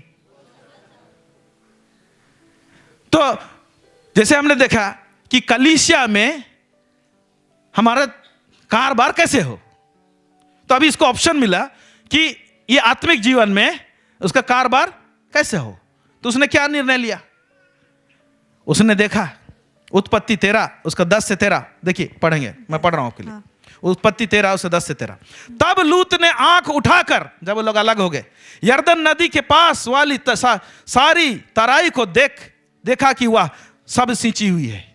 उसका शारीरिक आंख ज्यादा चोखा है, आत्मिक आंख उसका क्या है? धर्मी है जिस व्यक्ति को बोलता है परमेश्वर, उसका आत्मिक आंख में चोखापन नहीं है, लेकिन शारीरिक आंख खुला हुआ है। क्या देख रहा है? जर्दन की तराई में जो है वो सिंचा हुआ है, लिखा है। जब तक यहोवा ने सदोम और गमोरा को नष्ट ना किया था, तब तक स्वर के मार्ग तक वह तराई यहोवा के बाटिका और मिस्र देश के समान उपजाऊ थी। इसलिए लिखा हुआ है, इसलिए लूत अपने लिए यरदन की सारी तराई को चुन के पूर्व की ओर चला। सब लोग बोले पूरब की ओर चला, पूरब की ओर चला। हेलो, पूरब की ओर चला, ये अंडरलाइन करके रखिएगा, पूरब की ओर चला। ओके, पूरब की ओर चला। और वे एक दूसरे से अलग हो गए। अब्राहम कनान देश में रहा। तो कनान देश में रहा, ये कनान देश जब ये पूरब में चला तो कनान देश किधर रह गया? हो गया पश्चिम में रह गया। किधर हो गया? पश्चिम में। ओके। और अपना तंबू सदोम के निकट खड़ा किया। सब लोग बोलिए, अपना तंबू सदोम के निकट खड़ा किया। अंग्रेजी में लिखा हुआ है, and he pitched his tent towards Sodom. मतलब मान लीजिए ये तंबू है, ठीक है, ये तंबू है, तंबू का दरवाजा इधर खुल रहा है, ठीक है। तो दरवाजा जब खुल रहा है तो दरवाजा किधर है मालूम? सदोम की तरफ। किधर? ओके। उसका चाचा पीछे है। हेलो, उसका चाचा का पीछे, कनान देश उधर पीछे, ईस्ट में गया और इधर देख रहा है, ठीक है। देखिए, तो आज हम हमारे आत्मिक जीवन में, एक कलीसियाई जीवन में जब हम लोग बढ़ रहे हैं तो तंबू किधर गाड़ रहे हैं और हमारा तंबू का दरवाजा किधर है? इंपॉर्टेंट। फिर क्या लिखता है? पर लूत अपनी अब्राहम कनान देश में रहा। अब्राहम कहां रहा? कनान देश में रहा। पर लूत उस तराई के नगरों में रहने लगा और अपना तंबू सदोम के निकट खड़ा किया। Last verse. सदोम के लोग यहोवा के लेखे में बड़े दुष्ट और पापी थे। ओके। परमेश्वर जो नगर उसके सामने में है, उस नगर के लोग परमेश्वर के नजर में क्या थे? दुष्ट और पापी थे। परमेश्वर का क्रोध भड़का हुआ है। उधर उसका फेस है, उधर उसका टेंट का दरवाजा है। आपका टेंट का दरवाजा किधर है? हेलो, ये मामूली और खामख्याली जिसे मत लीजिएगा इसको। आपका टेंट, आपका आत्मिक जीवन का दरवाजा किधर है? परमेश्वर का मानसा सदोम के लिए क्या है मालूम नहीं है इसको, क्योंकि इसका शारीरिक आंख ज्यादा खुला हुआ है। हाँ, शारीरिक आंख खुला हुआ है और उसका आत्मा में, उसके दिल में क्या है? सेल्फिशनेस है ना, कि मेरे को ये वाला एरिया मिल जाता तो ज्यादा धान उगाते, ये करते, वो करते, बहुत सारी चीज। ये परमेश्वर के ऊपर में निर्भर नहीं कर रहा है। लेकिन अब्राहम परमेश्वर के ऊपर में निर्भर करता था, इसीलिए बोलता है भतीजा को, बेटा तू ही चुन ले किधर लेना चाहता है, तुमको ही फ्री दे देते हैं, जाओ बचा खुचा को मैं लूंगा। क्योंकि वो जानता है कि मेरा परमेश्वर जब दूंगा मुझे बुलाए तो बेस्ट देगा। हालेलुया। उसका भरोसा किसके ऊपर में है? भरोसा मेरा, ऐसे कुछ गाना है ना, तू ही सहारा है मेरा। हालेलुया। ओके। सदोम के लोग यहोवा के लेखे में बड़े दुष्ट और पापी थे। एक भेड़ का कदम किधर भाग रहा है, जिधर सदोम है उधर। नेक्स्ट हम देखते हैं, परमेश्वर उसको ऑप्शन देता है, बीच बीच में मौका देता है। उसके बाद क्या होता है कि वह तो सदोम के तरफ मुंह फेर लिए रहता है। ओके। लेकिन सदोम में उसका टेंट नहीं रहता है, तंबू सदोम के अंदर में नहीं रहता है, उसके बाहर में है, लेकिन सदोम की तरफ है। लेकिन कुछ दिन के बाद में क्या होता है, हम देखते हैं सदोम और गमोरा को कुछ राजा लोग मिल के अटैक करते हैं और वहां के लोगों को, उनका धन संपत्ति, बीवी बच्चा, सबको पकड़ के बंधुआई करके लेके भाग रहे थे। तो भाग रहे थे तो उसमें क्या लिखता है, उत्पत्ति उसका 14:12, और अब्राहम का भतीजा लूत जो सदोम में रहता था, सब लोग बोलिए, पहले तो तंबू बाहर था, लेकिन अब जब बंधुआई करके जा रहे तो तंबू कहां है? अरे बाप रे बाप, है ना, ऐसे करते करते, है ना, खिसकते खिसकते खिसकते, उसका तंबू में लगता है चक्का है, वो चक्का ऐसे घूमते घूमते घूमते कहां चला गया है? घुसे गया है आज अंदर में, है ना। कलीसिया से दूर होते होते लोग कहीं घुस भी सकते हैं। पहले एक जन समझाने आएगा, नहीं मानेंगे, फिर चक्का दूसरा जगह घूमेगा, फिर 2 जन आएंगे समझाने के लिए, फिर नहीं मानेगा, फिर चक्का रोल होगा, है कि नहीं, फिर पूरा कलीसिया समझाएगा, नहीं मानेंगे तो क्या बोल देगा इसको तो चक्का में मोटर लगा के फिट करके अन्य जाति जैसे समझो घुसा दो उधर, बोलेगा जा तुमको वहीं रहना है। हेलो। प्रभु को ग्रहण करके बपतिस्मा लेके कलीसिया का अंदर में भी एक सांसारिक जैसा जीते हैं लोग, कुछ लोग ऐसे जीते हैं। बाहर का बात नहीं बोला, हमारी कलीसिया का बात करते हैं। घर में जो भाषा है पूरा सांसारिक, बोलने का तरीका तो भाषा बदला नहीं है, वही स्लैंग लैंग्वेज। तो काय चीज का बपतिस्मा लेना? ये सब चेतावनी है। फिर देखा कि मेरा भतीजा को भी क्या करके लेके जा रहे हैं, तो अब्राहम क्या किया वहां पर, उसे 316 की 318 लोगों को, कितना लोग हैं, 16 17 18 इसी है ना, भूल जाता हूं बार बार। उतना उसके लड़ाकू थे, माने लड़ने वाले लोग थे, ठीक है। उनको तैयार किया और चलो अटैक करेंगे बोला। सब राजा लोगों को क्या कर दिया उसने, हराया और सब लोगों को बचा लिया। उसमें उसका लूत को भी क्या कर लिया, बचा लिया, और उसका धन संपत्ति के साथ में लौटाया। तो जब बचा लिया तो ये नेक्स्ट वार्निंग था, उसको क्या डिसीजन लेना था, ये जगह खतरा है रे बाबा, यहां पर रहना ठीक नहीं है, चाचा अब मैं तेरे पीछे ही आ रहा हूं, बोलना चाहिए था कि नहीं? फिर भी निर्णय नहीं लिया, है ना। इसीलिए हमारे व्यक्तिगत जीवन में बहुत सारे पड़ाव रहते हैं, वहां पर परमेश्वर निर्णय लेने के लिए पूरा हम लोगों के लिए प्रावधान रखता है, छोड़ता है।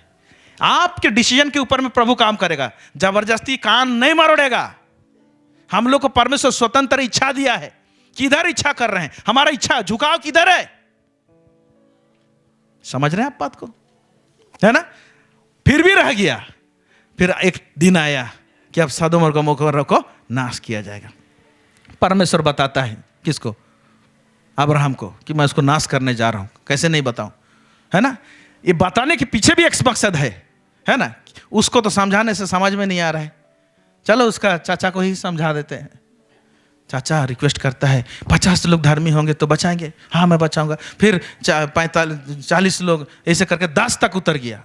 हाँ 10 तक भी, तब अगर धर्मी लोग वहां होंगे तो मैं उसको नष्ट नहीं करूंगा। तो 10 लोग नहीं है ना। तो ये आदमी को सोचिए ना कि उसके पास में जब वो वचन में ऊपर क्या पढ़े, वो अपने सच्चे मान को मारता था, ये करता था। तो मार मार के काहे जी रहे तुम वहां पर, तेरे लिए तो था है ना भाई, हाँ, किसी के लिए जुगाड़ नहीं है तो बात दूसरा है ना।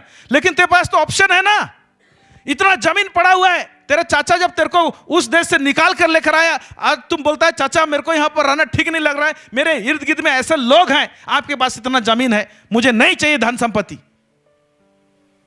मैं आ रहा हूं आपके साथ में तंबू में निवास करने के लिए। बोला आ जा, बोलता हालेलुया। कितने लोगों को समझ में आ रहा है? ये सब चीज हुआ है वहां पर, है ना।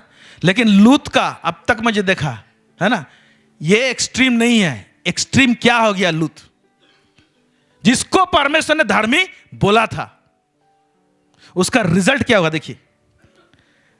जब सदोम और गमोरा को नष्ट करने वाला बात आ गया, तो फिर वो 2 दूत जो अब्राहम के साथ में परमेश्वर जब बात किया, फिर 2 दूतों को भेजा उस नगर में।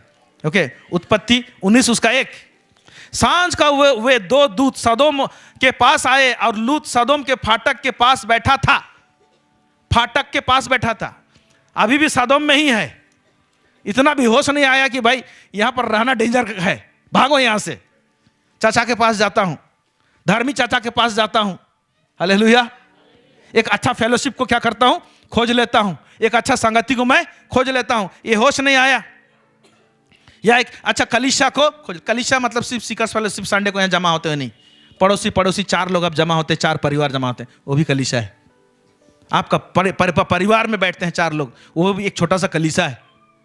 आमेन। ओके, ठीक है। तो बोलते हैं उनको, अच्छा, लूत सदोम के फाटक के पास बैठा था। फाटक में प्राय ऐसे ग्रुप बैठते थे जब पंचायत बैठते थे, उन दिनों के बोलने का तात्पर्य है। अब पंचायत में भी शायद शामिल हो गया लगता है वहां पर, उनके साथ बैठना, चर्चा करना, ये करना। उसका फेलोशिप कहां मिल रहा है? गेट में। क्या कर रहा था? उनको देखकर वह उनसे भेंट करने के लिए आया और मुंह के बल झुककर दंडवत किया। फिर हम लोग देखते हैं, फिर उसको वहां से निकलो बोला। बहुत सारा घटना होता है, फिर निकलो बोला। तो लूत अपना पत्नी को और 2 बेटी को लेके वहां से क्या किए? निकले। जब निकल रहे हैं तो उस जगह का घटना ऐसे है, स्वर्गदूत लोग बोलते हैं, है कि नहीं, जाके वो पहाड़ में चला जा उधर। तो बोलता है नहीं, मैं वहां जाने नहीं पाऊंगा, थक जाऊंगा। वो उसका जीवन इतना ड्रेन हो गया है, दर्शाता है। ये सब आत्मिक बातों को बता रहे इसमें। इतना ड्रेन हो गया है, या तो खत्म हो गया है, या उसके पास पेट्रोल नहीं है इतना कि स्वर्गदूत जो जगह बोल रहा है वहां जाके दौड़ के जा बोल रहे हैं, वहां जाने नहीं पाऊंगा, ये पास में मुझे भेज दे, यहां जाता हूं। छोटा सा नगर है। देखिए उत्पत्ति 19 उसको 21 से 23। उसने उससे कहा, उत्पत्ति 19:21 से 23, उसने उससे कहा, देख मैंने इस विषय में भी तेरी विनती स्वीकार की है कि तुम यहाँ पास में जो जाना चाह रहे हैं ना नगर में, वो भी रिक्वेस्ट को हमने पूरा किया कि जिस नगर की चर्चा तूने की है उसको मैं नष्ट ना करूंगा। इसको अंडरलाइन कर सकते हैं। जो नगर जाना चाहा उसको भी परमेश्वर बोला मैं नष्ट नहीं करूंगा, इसको नष्ट नहीं करूंगा। ठीक है, वहां जा बोला। फुर्ती से वहां भाग जा, क्योंकि अब जब तक तू वहां ना पहुंचे तब तक मैं कुछ ना कर सकूंगा। इसी कारण उस नगर का नाम सुआर पड़ा। लूत के सुआर के निकट पहुंचते ही सूर्य पृथ्वी पर उदय हुआ। सब लोग बोलिए, सूर्य पृथ्वी पर उदय हुआ। अब जानते हैं वचन को ऐसे ढंग से क्यों लिखा जाता है, या तो पवित्र आत्मा क्यों ऐसे डालता है, सूर्य उदय हुआ। एक एक वचन में जीवन है जब पवित्र आत्मा प्रकाशित करता है तो, ठीक है। तो जैसे वो लोग सुआर जिसको उसने बोला कि मैं यहां जाता हूं, बोला ठीक है जा, मैं उसको नष्ट नहीं करूंगा बोला। उसी जगह लिखा हुआ है लूत के सुआर के निकट पहुंचते ही सूर्य पृथ्वी पर उदय हुआ। मतलब यह दर्शा रहा है कि एक नया सवेरा तेरे लिए है, ठीक से निर्णय ले, अभी भी तू बच सकता है। हेलो। लेकिन इस नया सवेरा का भी फायदा नहीं उठाया उसने। कितने लोगों के जीवन में इतना कुछ घटने के बावजूद भी परमेश्वर का अनुग्रह आके एक नया सवेरा परमेश्वर दिखाता है, लेकिन उस नया सवेरा को भी, उस सूरज को देखने के काबिल नहीं है आंख या आत्मा। कौन सा आंख है पता नहीं, पहुंच गया लोग। उसके बाद सदोम और गोमोरा को क्या कर दिया, परमेश्वर नष्ट कर दिया। और नीचे पढ़िएगा वहां लिख, जब नष्ट कर दिया सब पूरा धुआं सब उठ रहा था, है कि नहीं? तो अब्राहम उठता है और देखता है, लिखा हुआ है कि कैसे धुआं उठ रहा है, ठीक है? तो परमेश्वर ने अब्राहम को याद किया, लिखा हुआ है, हेलो, जिसके द्वारा से उसने लूत को बचाया था, ऐसे लिखा हुआ है। पढ़ देंगे 29।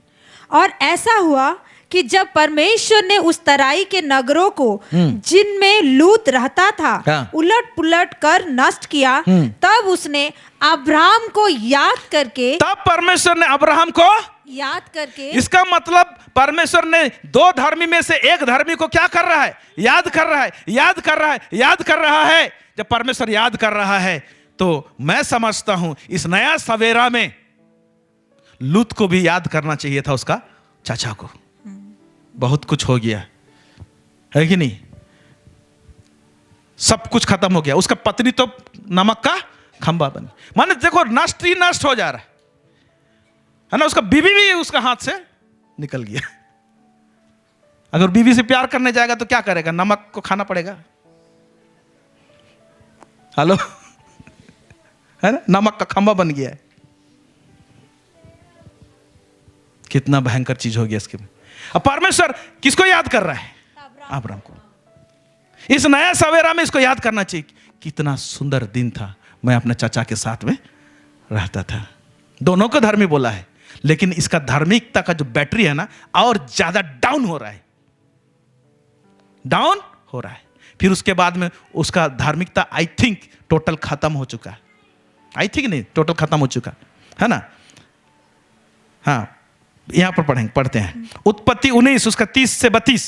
फिर लूत ने सोर को छोड़ दिया। हाँ, एक मिनट, इस नगर को जिसको नष्ट नहीं करूंगा बोला था कि नहीं, फिर बोल रहा है देखो, फिर स्वर को छोड़ दिया, स्वर को छोड़ दिया। तो स्वर को छोड़ दिया बोलने से अरे शायद कनान देश तरफ जा रहा है, ऐसे लगेगा ना। नहीं नहीं नहीं नहीं नहीं, स्वर को जिसको परमेश्वर नहीं नष्ट करूंगा बोला उसको भी छोड़ा और कहां गया देखिए, और पहाड़ पर अपनी दोनों बेटियों समेत रहने लगा, क्योंकि वो सोर में रहने से डरता था। क्योंकि सोर में रहने से डरता था, है कि नहीं। उसके जीवन में शुरू हुआ था लालच से, और जब खत्म हो रहा है उसका धार्मिकता का जो बाती जो है ना, वो जब धूमिल हो रहा है और खत्म होने वाला है, उसके अंदर में डर समा गया। किस प्रकार का डर? आदम को और हवा को जो डर लगा था, कहां? एदन का बगीचा में।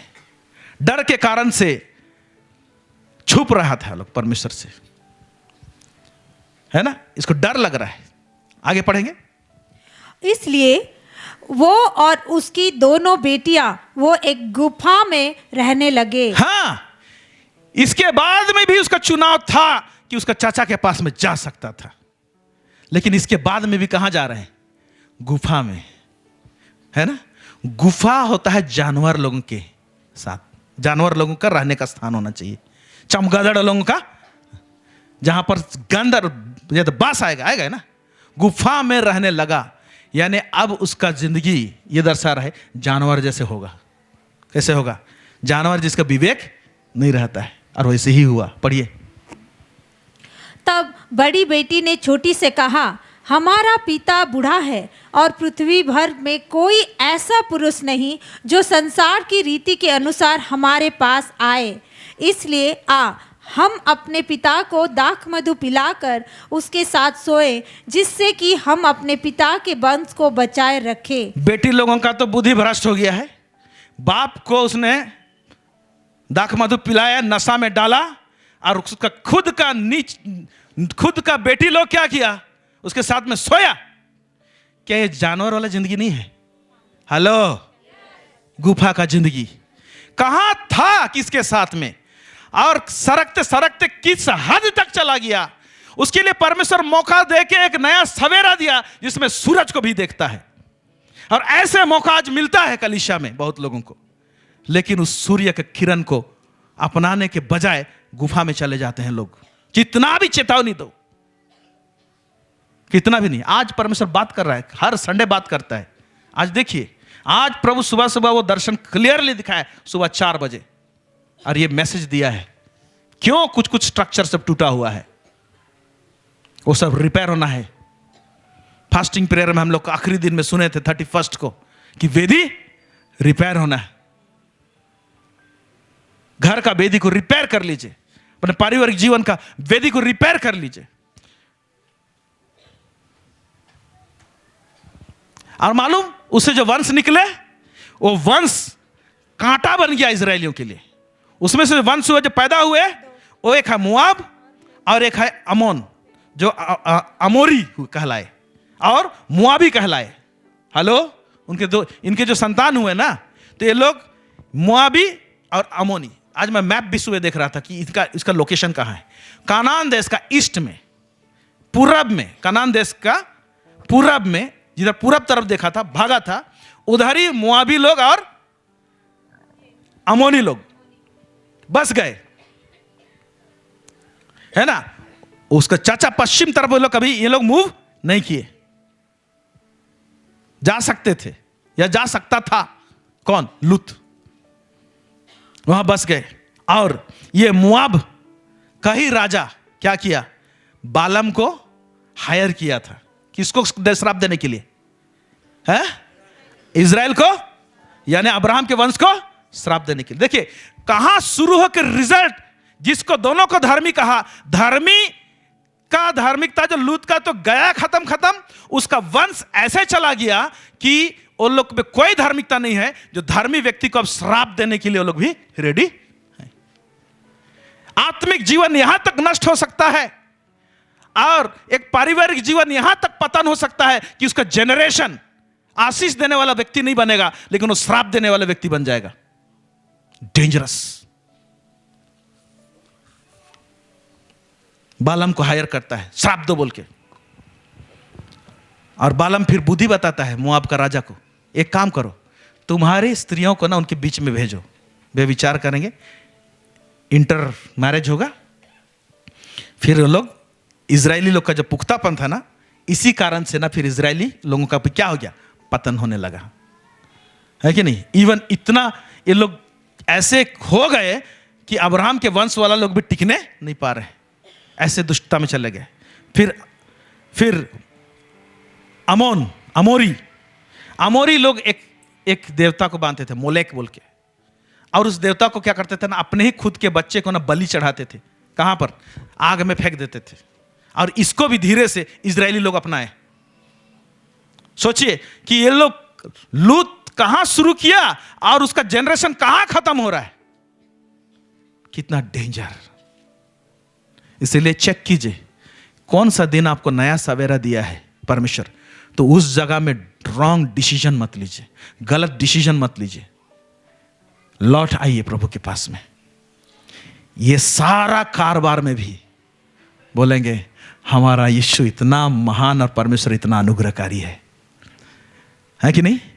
इसी में बहुत बाद में, इसी लूत का संतान में तो आ गया ना बहुत बाद में, क्योंकि परमेश्वर रिपेयर करना जानता है।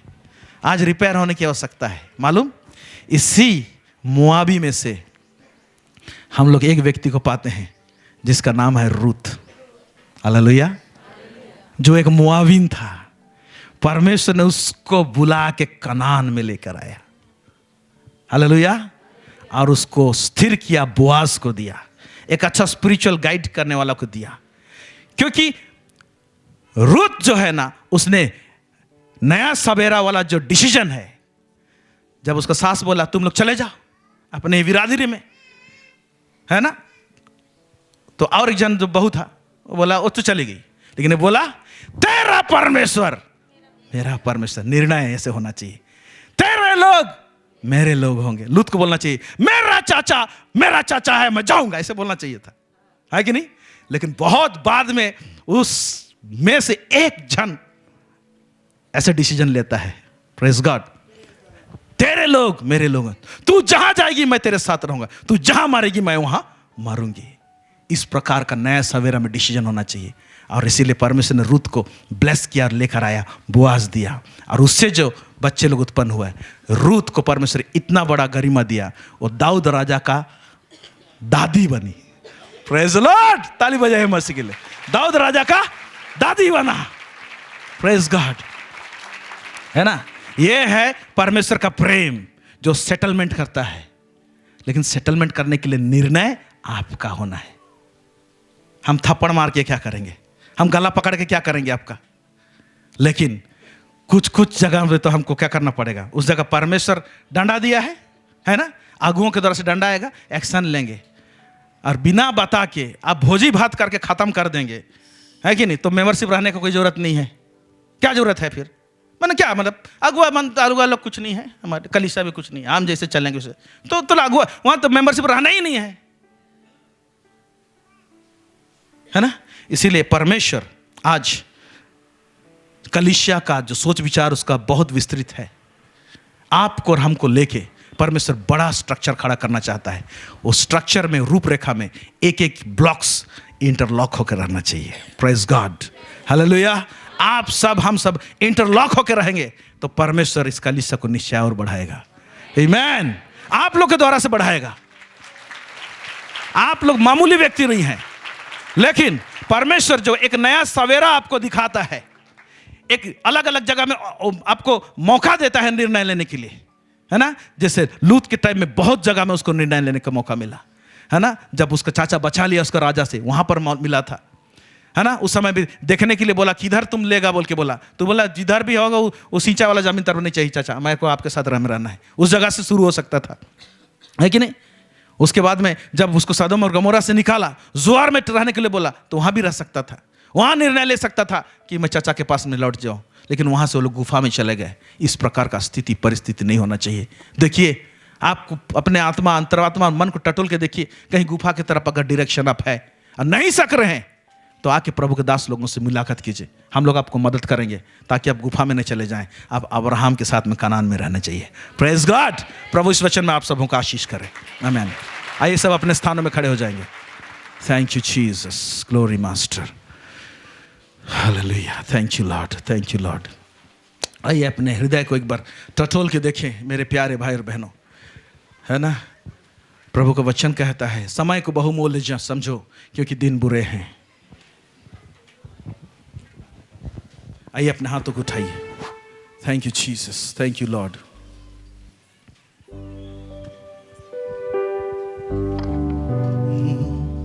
Thank you Lord. आइए अपने ओठों को खोलिए और बोलिए, प्रभु मुझे दिखा, मुझे दिखा प्रभु जी, मेरे आंखों को खोल प्रभु। लबा शाता खदा मसांदा। मेरे प्यारे भाई और बहनों,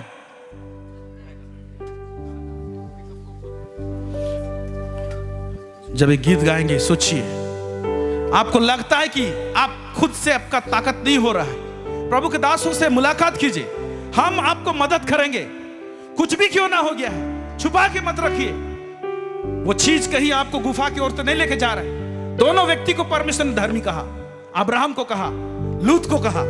लूत के पास में बार बार मौका मिला उसको अपने चाचा से फेलोशिप रखने के लिए, जाने के लिए, लेकिन उसने निर्णय नहीं लिया। आज आपको भी मुलाकात करने की जरूरत है।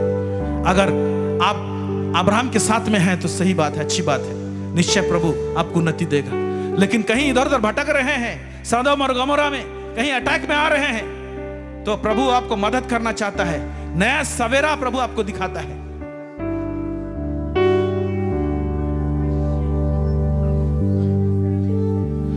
खुदावन तू है चांदी से भी कीमती, खुदावन तू है सोने से महंगा भी, खुदावन तू है हीरों से बढ़ के हंसी, और तेरे सिवा मैं चाहूं कुछ भी नहीं, और तेरे सिवा मैं चाहूं कुछ भी नहीं। तूने मेरा क्षेत्र बनाया अपनी हथेली पर,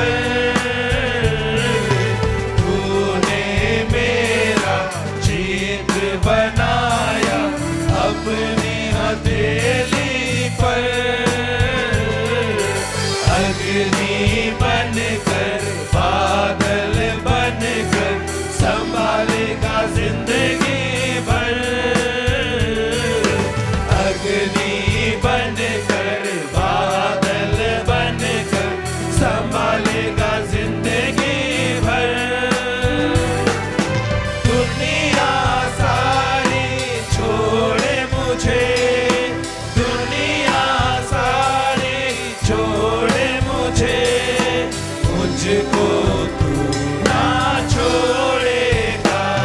खुदावन तो है चांदी से भी कीमती, खुदावन तू है सोने से महंगा भी।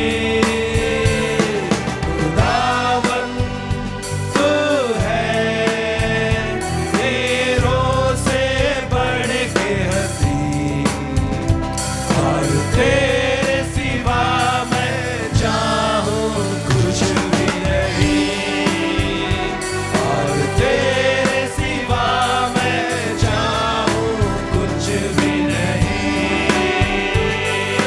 तूने मेरा चित्र बनाया, आपका चित्र परमेश्वर के हथेलिए में है। मेरे प्यारे भाई और बहनों, आपको परमेश्वर सोचने के लिए मौका दिया है, एक नया सवेरा दिखाता है। आज का दिन हो सकता है आपके लिए नया सवेरा होगा। कोई भी चाहता है लौट आने के लिए, गुफा का जिंदगी से बाहर आने के लिए, परमेश्वर उसको बचाना चाहता है। मेरे प्यारे भाई बहनों, खुद से ताकत नहीं हो रहा है, प्रभु के दास लोगों से मुलाकात कीजिए, बातचीत कीजिए। रबा खबा संता लाबा। दुनिया सारी छोड़े मुझे, दुनिया सारी छोड़े मुझे, मुझको तू ना छोड़े। ओ पवित्र आत्मा हर एक के ऊपर में बहिए, हर एक के आत्मा में बहिए। रखा ठका ठका लबा शोध लबा संदरे लबो। लॉर्ड सोने से महंगा भी, खुदावन तू है हीरों से बढ़ के हसीन, और तेरे सिवा मैं चाहूं कुछ भी नहीं, और तेरे सिवा मैं चाहूं कुछ भी नहीं। ओ लॉर्ड, प्रभु प्रभु प्रभु प्रभु, हम प्रार्थना करते हैं प्रभु परमेश्वर पिता, हमारे सीकस फेलोशिप बैनर के अंदर में, चाहे इस मंडली का हो चाहे कोई भी मंडली का हो, हम प्रार्थना करते हैं प्रभु जी, अगर प्रभु परमेश्वर पिता कोई भी भाई या बहन इवन गुफा में चला गया है लॉर्ड ऑलमाइटी, उस गुफा का जिंदगी से बाहर निकालिए प्रभु लॉर्ड ऑलमाइटी, छुटकारा मिलने पाए प्रभु जी लॉर्ड ऑलमाइटी।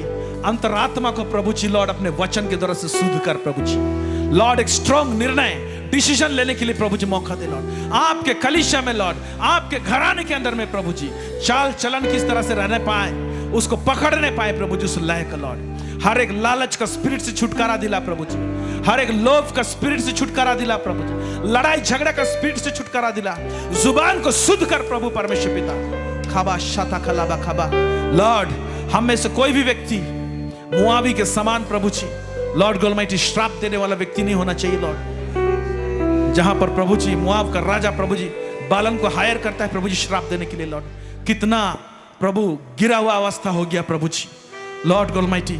हम नहीं चाहते हैं प्रभु जी हमारा ऐसे गिरा हुआ अवस्था रहे। हम अब्राहम के संतान हैं लॉर्ड, हम कनान देश का प्रभु जी जहां पर दूध और मधु की धारा बहती है लॉर्ड, वो पौष्टिक आहार चाहिए प्रभु परमेश्वर पिता, वहां का समृद्धि में जीना चाहते हैं प्रभु परमेश्वर पिता लॉर्ड। कलीसिया को ब्लेस कर प्रभु जी, आशीष कर प्रभु जी, अनुग्रह प्रदान कर प्रभु जी। सब बातों में आपको महिमा और गौरव देते हैं लॉर्ड, यीशु मसीह के नाम से मांगते हैं, आमेन आमेन आमेन।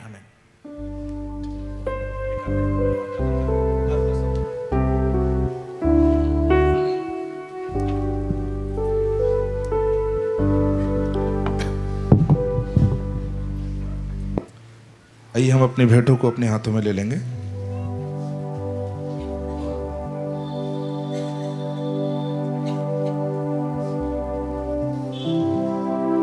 आइए हम दुआ करें। धन्यवाद करते हैं सेनाओं के यहोवा परमेश्वर, हम धन्यवाद करते हैं प्यार परमेश्वर पिता, आपके वचनों से हमसे बात किया प्रभु, हमें सिखाया चिताया प्रभु। हम धन्यवाद करते हैं खुदा, हम आपको ही महिमा आदर देते हैं पिता। ये समय है प्रभु, हम तेरे करीब अपने भेंटों को दशमांशों को लेकर के आए हैं प्रभु।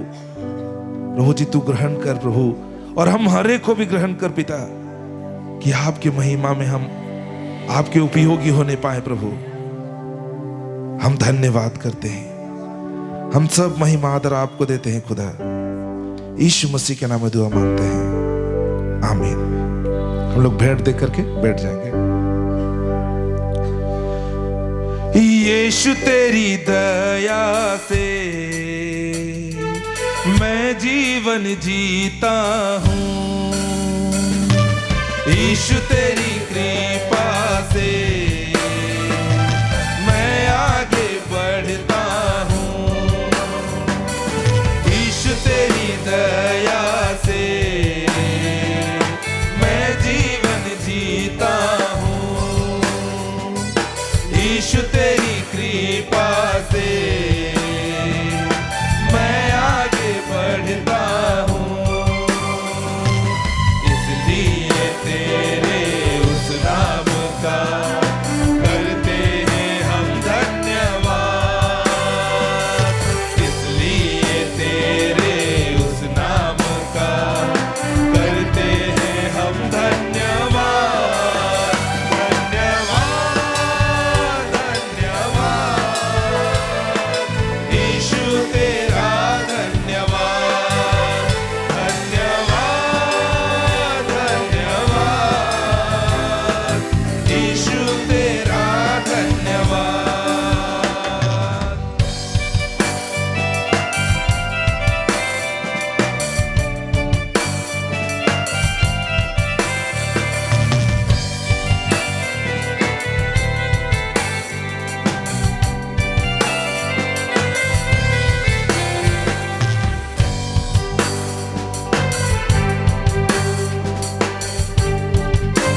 स्थानों में खड़े हो जाएंगे।